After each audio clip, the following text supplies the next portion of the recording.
bandeko batali émission na biso eza la découverte. L'émission na biso tolobelaka nyonso etali République démocratique du Congo. Alors aujourd'hui, nazali vraiment dans mon côté, comme vous êtes en train de le constater, la tonanga exactement Yakoinga. Je suis avec l'administrateur de l'Union des Bayombe de Kinshasa, Ibeka. On sigle ensemble avec lui. Donc on met un peu kolobela. Quel tire ya Bayombe, qui est notre terme d'aujourd'hui. Donc au décortique naie vraiment pour nga sabina lobanga muyombe te. Yende muyombe. Donc lobango naie alors bonjour monsieur Regel Mwanda. Oui, bonjour mademoiselle. Oui, santé. Oui, santé ça très bien. Mais on n'a pas pris déjà ya korimba. Merci alors beaucoup. tozo lobela lelo na thème na biso culture ya Bayombe. Merci. Alors, d'abord c'est quoi l'IBK? Merci beaucoup madame pour votre question. IBK Elingi Kolobagiste Union des Bayombe de Kinshasa. Voilà un peu en bref définition de IBK. Union des Bayombe de Kinshasa. Ok, Union des Bayombe de Kinshasa, objectif pour mes amis. Merci beaucoup.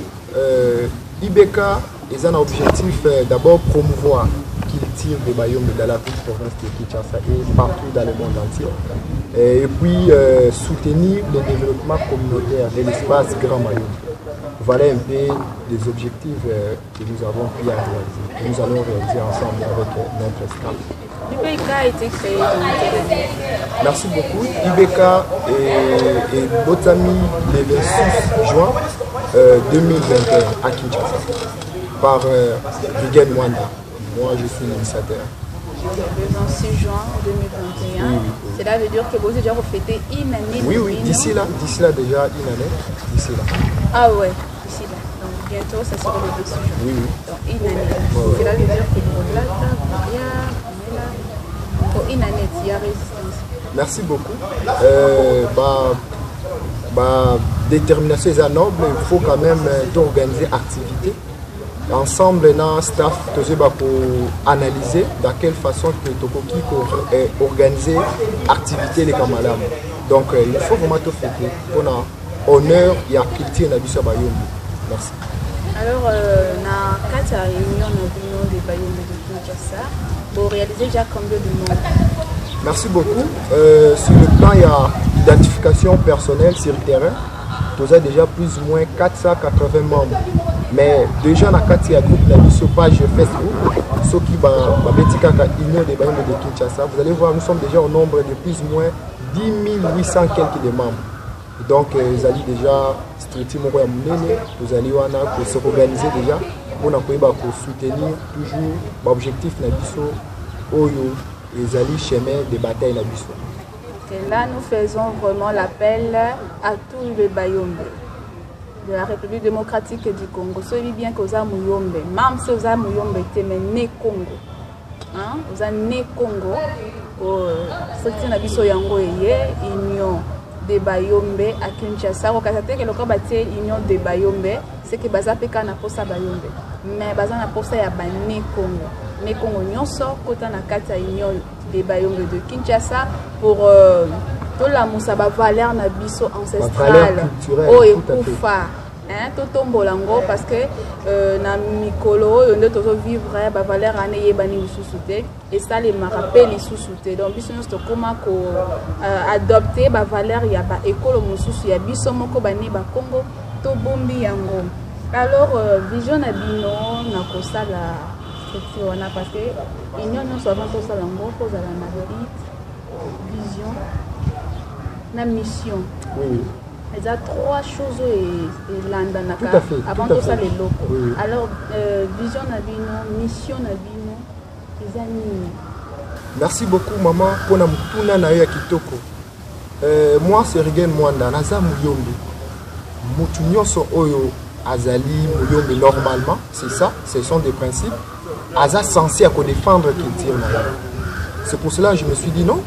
On a créé l'initiative Union des Bayombe de Kinshasa. D'abord, mission d'abord c'est réunir nos frères des Bayombe en général, juste pour l'intérêt de notre culture. Vous voyez? Parce que nous avons perdu nos valeurs culturelles. total les lots ndenge tous allons vivre. Tous vivre sans culture. Là vraiment ezali déjà kobungisa beaucoup qu'on a dit. Voilà les raisons pour lesquelles tous qui des objectifs non, oui ba pour réunir bango, ils appellent mission au toza nango, to réunir bayombe nyonso puis ba ne Congo en général pour l'intérêt à culture na biso dans biso ya bayombe. Parce que culture ezali ba peuple ya tribu wana. Bango nde basani ba soutenaka culture na bango. Lokola biso, tout ça déjà marketing.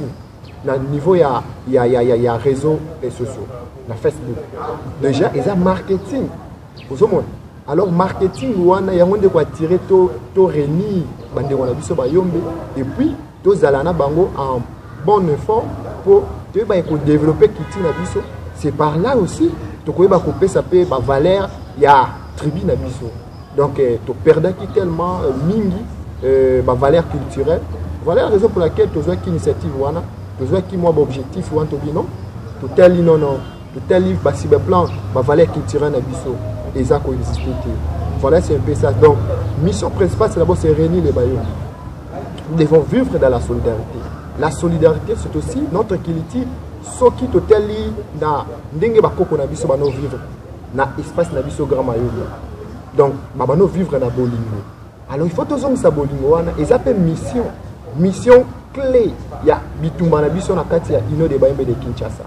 Voilà un peu lokoyo et ça là qui que tous wa initiative ya ko créer lokoana parce que totali bisika autouti totali bisika tozo kende tozo ko bunga mais tokokika ko bunga te il faut tozonga na bisika autouti ko biso nyonso touti na ndena espace grand mayo touti kuna ba papa na biso ba mama na biso ba koko na biso baza batwa espace grand mayo lelo tokomi bato minene tozana ba DG ba ministre ba député ba sénateur la plupart baza bauti na espace grand mayombe. Alors il faut que la moussa le souffle aux la bonne initiative il y a quoi accompagner et non politique mais juste pour l'intérêt culture peut-être batebele ba comprendre tokoki ko tia mingi politique vous voyez. Donc, na estimé que qu'on nilé ba politicien, mais du moins, biso élément de base ya kate IBK ezali notre culture, c'est lui le chef. Alors, êtes-vous confiant que ceux qui sangisi bayombe nyonso yebumba ya Kinshasa ou bien la République démocratique du Congo au sangisi bayombe que bolingo kozonga parce que nous le savons très bien que amour ezalaka vraiment les sous-soutés. Mu Congo ali komona muningane mu Congo bombate. C'est ce que nous avons constaté. Et na kosi peto bien pe keza bosolo. Alors yo vraiment ndimozui idée ya ko créer UBK ya ko sangisa bayombe. Pas seulement bayombe mais le Congo en général. Merci beaucoup. Concepteur, il y a vision IBK, c'est moi. Donc, façon où on a remis la IBK, il y a des gens qui donc, nous sommes censés travailler pour que nous la paix, nous sommes ensemble.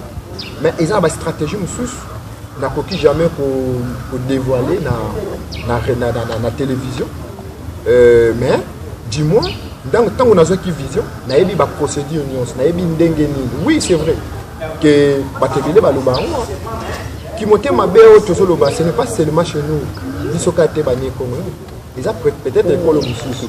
Ils ont peut-être une école au Moussous, mais en réalité, maman, Bazana Boyoka ni penzate. Oui, et si tu constates que n'a pas commis au Congo Bazana, au moins on a bien jalousé à la Kamakasi.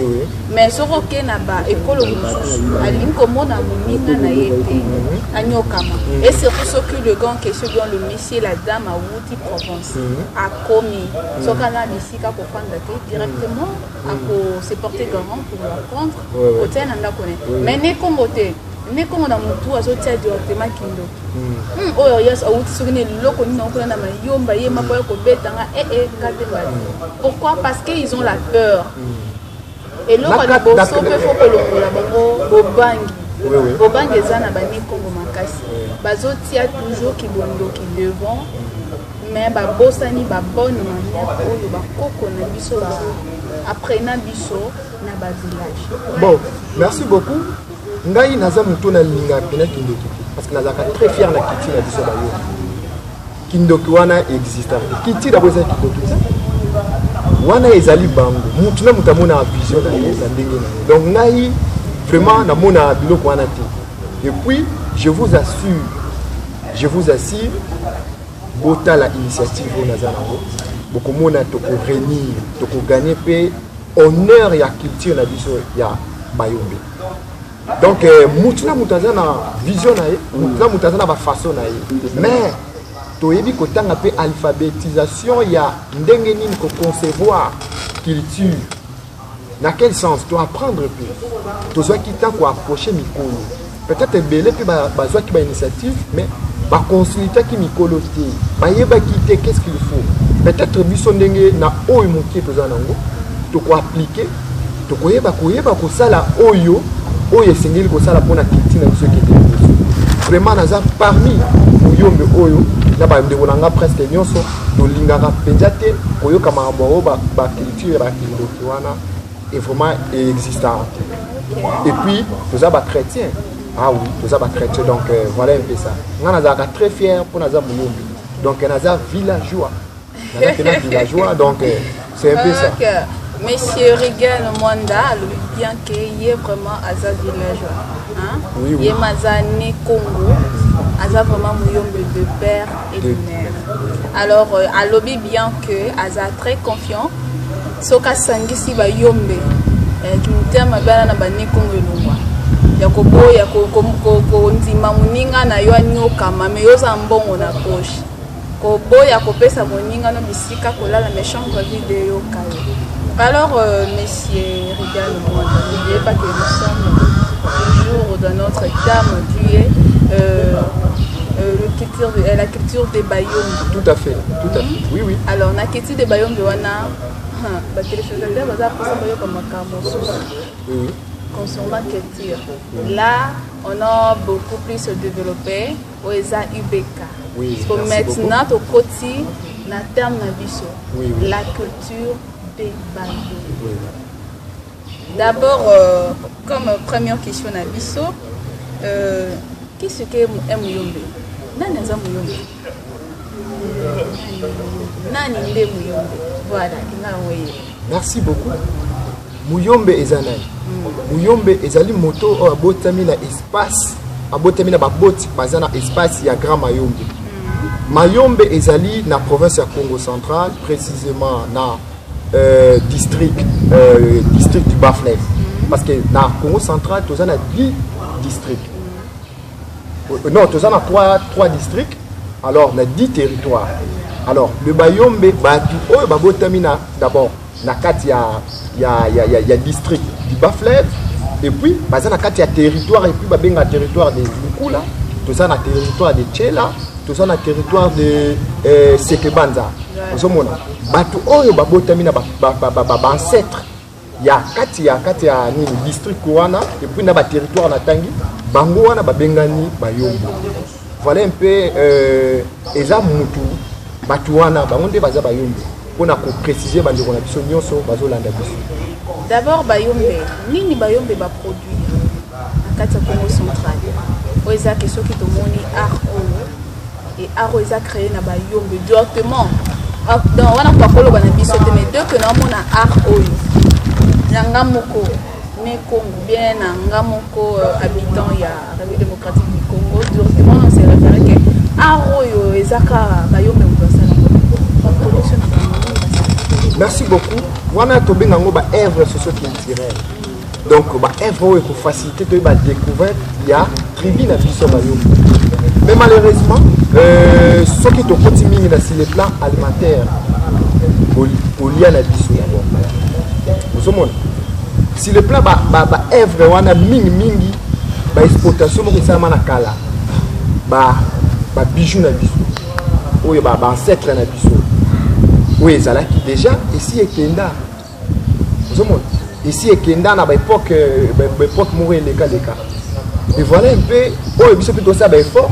De créer des œuvres socio-culturelles à biso.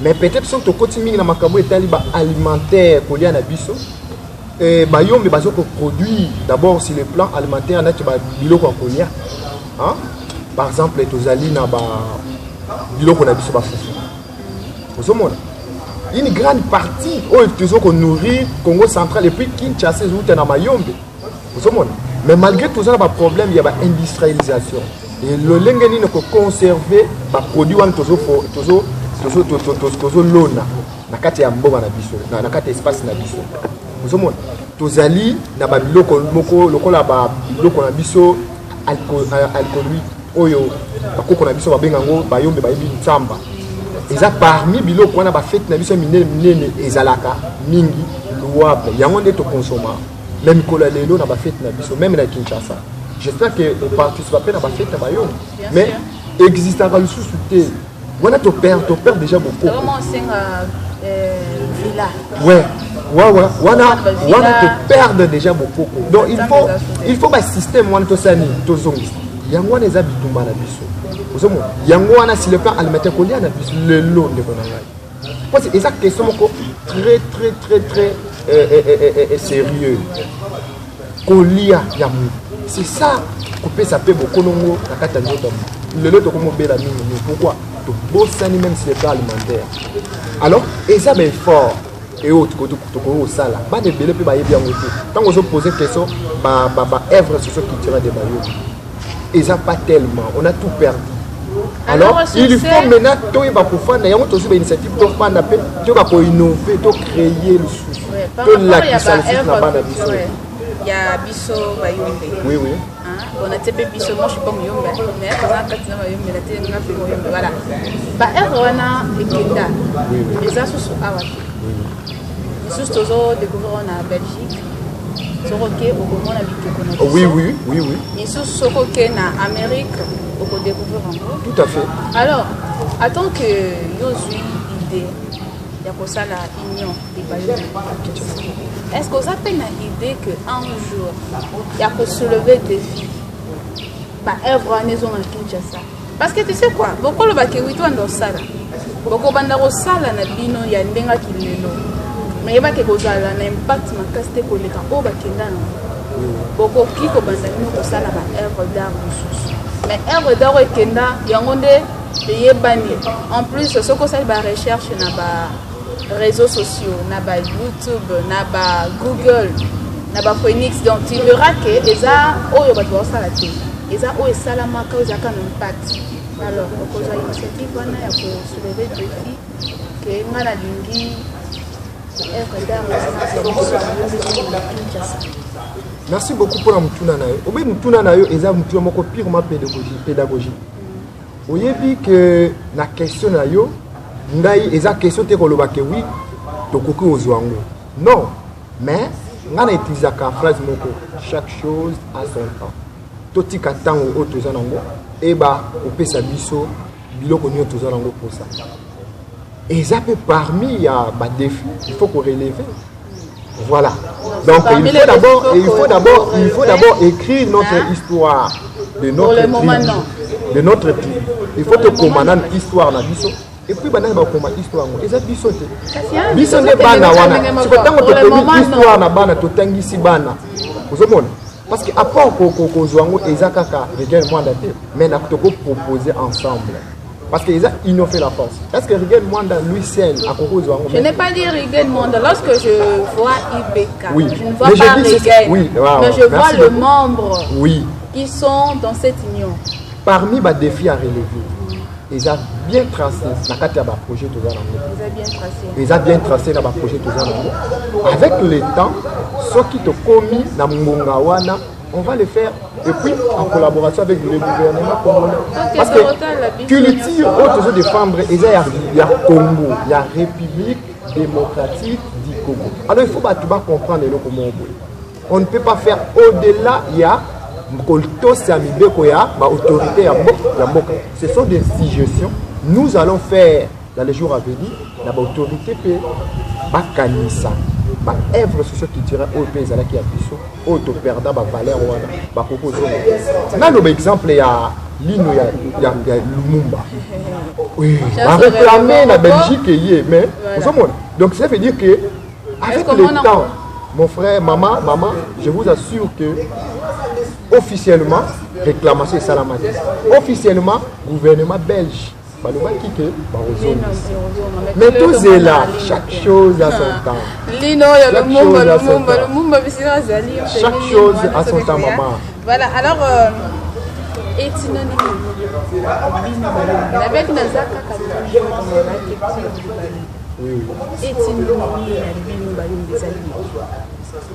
merci beaucoup. D'abord, l'étymologie à Bisso Bayombe, ils ont un clan.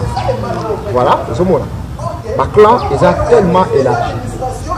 La Kosikelo, Bisso le clan. Ils ont parmi les clans où ils ont il y a l'étymologie de Bisso. Voilà un peu en bref la question. Ils ont tellement ébélé. Oui, parce que ça veut dire que oui, et combien d'habitants tango. Alors, tu as mon taille à clan. C'est votre devoir. Donc, c'est un devoir que nous allons faire. Et puis, il y a un lobby. Il faut te comment. Oui, non, tu connais en gros de la ici. Non, on va le faire lentement et sérieusement. Nous allons le faire. Je vous assure, maman. Je le sais très bien. Babanine, Posawana. Parce que Posawana, ce n'est pas seulement pour la sentiment, c'est parce que je suis Yombe. Mais donc c'est ça. Suis Yombe, donc je vais le faire pour l'intérêt de notre culture. Voilà, oui, de notre culture. Alors, je sais très bien que vous Tombola. Pluriel Yamo Bayou. Obi? Pluriel Yamo Bayou. Pluriel. Non, na biso to la mingi tu di bayo. Et puis là on a quand on yo kakati. Ba ka bayo maintenant bimi c'est le remonte. Non, tu di bayo. Ouais, on est appelé na biso bayo. Donc toza bayo. Donc en pluriel tu di bayo. Langue principale na bineza. Eza kiyombe. Yango ne meilleure langue. Donc on a bien la meilleure langue du monde. Eza langue moko noble. Mais est-ce qu'il n'y a pas quelqu'un qui peut venir ici valoriser en gros? Bisonde c'est que valoriser langue on a pu et puis na katiote c'est parmi il y a un projet de Zanango pour créer par exemple un centre de formation en langue. Mais ça il faut apprendre. Non, il n'y a pas de centre de formation dans la langue nabiso qui mais je ne pense pas.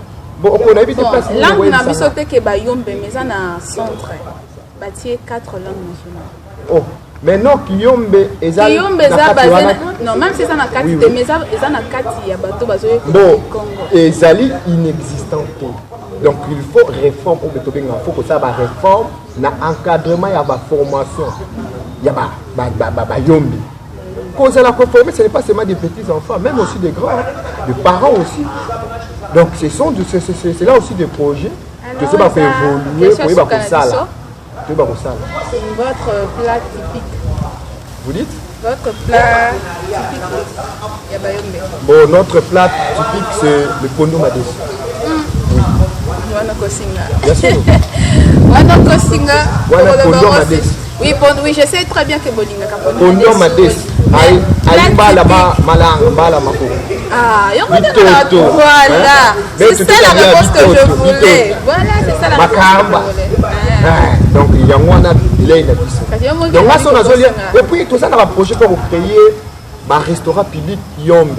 Donc spécialité ndenge tono dia na Mayombe na Kinshasa peut problème avec le temps. Mais on avec le temps, voilà un peu. OK, merci beaucoup. La banque dit que vous c'est l'amour. Vous c'est non malgré ngaki manga. L'air plat typique à cause ça pour madès. Yemo raison subitoto. Bitoto avec mbalalanga, bala mona mbalalanga. Balambaka ngo pe na makemba ndenge molingeli makemba mobesu to ya kotela selon yo moso ngi po robora ngombe na kati kaka yo. Alors j'espère très bien que vous avez bien compris que signifie l'UBK. Vous comprenez bien. To sali encore une fois de plus appel na baniko nyonso olinga ke to zongi sa to revivre culture à Bayombe, culture à Congo, tous zongi sango, hein, porte dans le fond. On est l'obité à votre compte pour fiche. Ils ont bon côté. Vas-y dans les réseaux sociaux, fais la recherche. Mais N'oubliez pas de vous abonner, liker, commenter, partager. Et on est comme ça la force à la chaîne Nabiso ainsi que force à l'émission Nabiso. Cependant, bon, il y a ceux qui ont. Merci beaucoup. Maintenant, c'est pas bon. Dilembuvan Zimbote Kubakomba Ziamba Babo Bayom. Donc, bisika nyonso bozali na pesi bino bambote. Tala biso bana na bino, ba leki na bino, tozu initiative ya ko créer Union des Bayombe de Kinshasa. Juste pour nous soutenir culture na biso. Et sengi apport ya mutu nyonso oyo azali moyombe, aiba ko s'approcher, aiba ko consulter nga ou so contacter ngai Rigen Mwanda initiateur sur na page na Facebook Rigen Mwanda ou soit olingi ko zwa ngai, okomika ka mingi na page na là c'est mieux, to ko solo la to ko développer. Donc ko promouvoir culture et osenga apport ya mutu nyonso. Idée yango na ye, bat ba ko mettre en valeur ezali pe bino bande ko nga ensemble nde to ko yeba ko lolo. Oyaki pe na bato bavanda kima le roi baba. Est-ce que tu peux leur présenter? Bon, bande ko tozana bango baza ba ami de toujours ko tambola na bango toujours elongo. D'accord. Alors maman, Okolo Bayo, yo moko se présenter. C'est Olive Maïka. Voilà yo Matissa. C'est Olive Maïka. Moi c'est Chance.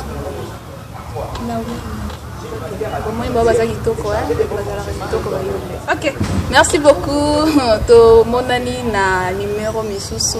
Comme je vous ai dit, likez, commentez, partagez et aimez aussi. Bobo Sanate, s'abonnez-vous et cause à la bien. Au revoir.